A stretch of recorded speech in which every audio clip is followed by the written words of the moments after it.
প্রত্যেকটি জাতি এখানে বসবাস করে, আপন আপন ধর্ম আছে, সবাই সকল ধর্ম মেনে চলে।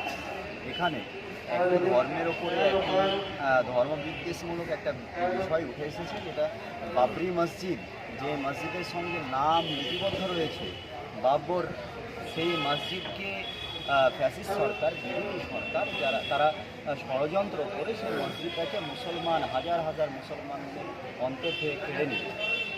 এইভাবে একটি মসজিদকে ধ্বংস করে যে ভারতীয় গণতন্ত্রকে ধ্বংস করা হচ্ছে, এটা কিন্তু পরিষ্কার। আমরা এই গণতন্ত্রকে বাঁচানোর জন্য, দেশ বাঁচানোর জন্য, এই বাবরি মসজিদের যে রায় সুপ্রিম কোর্ট দিয়েছে, একটা রায় দিয়েছে সুপ্রিম কোর্ট, আমরা সুপ্রিম কোর্টকে অস্বীকার করি না, আমরা স্যালুট জানাই, সম্মান জানাই। তবে সুপ্রিম কোর্ট যে রায় দিয়েছে, সে রায়ের উপরে একটা প্রশ্ন চিহ্ন থেকেই যাবে। কারণ একটা গণতন্ত্র দেশে আপনি এইভাবে রায় দিচ্ছেন, এটা মনে হয় একটা আবার দ্বিতীয়বার এটা করা দরকার ছিল, এটা নিয়ে বিবেক বিবেচনা করা দরকার ছিল।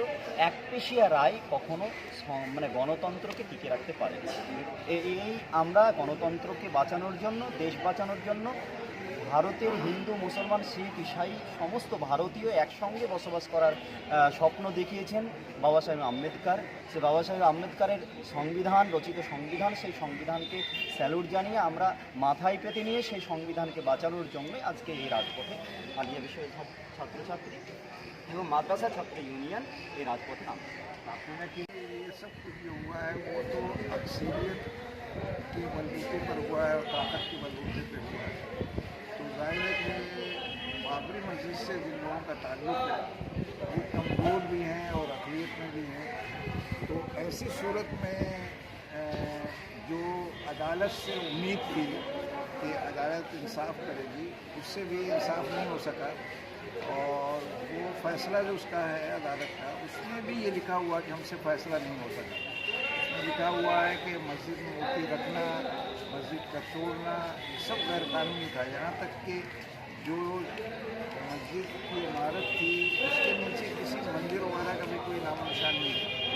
इस तरह अदालत ने गोया एक तरह से फैसला तो ये किया है अपने फैसलानामा में कि बहुत गलत हुआ, गैर कानूनी हुआ, लेकिन जगह जो है वो अकेले की बुनियाद पर अक्सरियत को दे दी। इस तरह अदालत भी अपना काम नहीं कर सकी, हुकूमत भी अपना काम नहीं कर सकी, और अक्सरियत में जो लोग इंसाफ पसंद थे, हक पसंद थे, उनकी कोशिश ज़रूर जारी थी, लेकिन उनकी भी ताकत काम नहीं आई।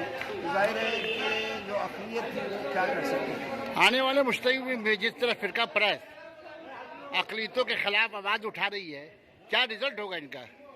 रिज़ल्ट तो यही है कि मुल्क ख़तरे में है, दस्तूर ख़तरे में है, आईन ख़तरे में है, और दस्तूर जब ख़तरे में हो तो सारा मुल्क ख़तरे में है और सारे शहरी ख़तरे में है।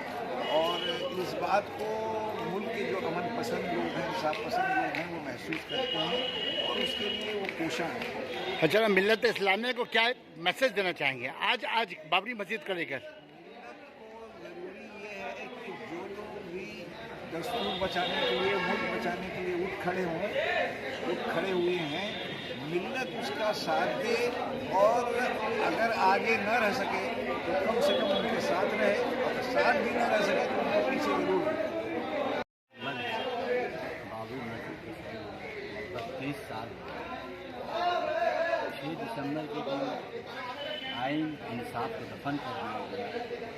हुकूमत, पुलिस, मिलिट्री सब देखती रह गई और आईन और इंसाफ को दफन कर दिया गया। इसके बावजूद लेकिन हम मुसलमान एक बार जिस जगह पर मस्जिद बन गई वो ता क़यामत तक मस्जिद रहती है, और हर जगह ऐसे ही। यानी आपका कहने का मकसद कोई बाबरी, जहाँ पे भी राम जन्मभूमि का उद्घाटन किया गया है, वो ता क़यामत तक मस्जिद ही रहेगी, जितने भी मंदिर बन जाए वहाँ? मेरे दिल से मस्जिद ही है वो, और मस्जिद ही रहेगी, और हम उसको मस्जिद ही समझेंगे, और हम अपने नस्ल को ये बताते रहेंगे कि इस दिन को हम लोग ब्लैक डे के हिसाब से मनाते रहेंगे, और अपने बच्चों को भी समझाएंगे कि क्या हादसा हुआ, इस तरह का जुल्म हम लोग के साथ हुआ। हम लोग जितने आवाज़ उठा पा रहे हैं करेंगे, बाकी हमारे पीछे बच्चे नस्ल जो हैं उनको भी हम लोग हिदायत देंगे कि भाई इस दिन को कभी नहीं भूलना, और इसके लिए आवाज़ हमेशा रहती दुनिया तक जारी और सारी रहे।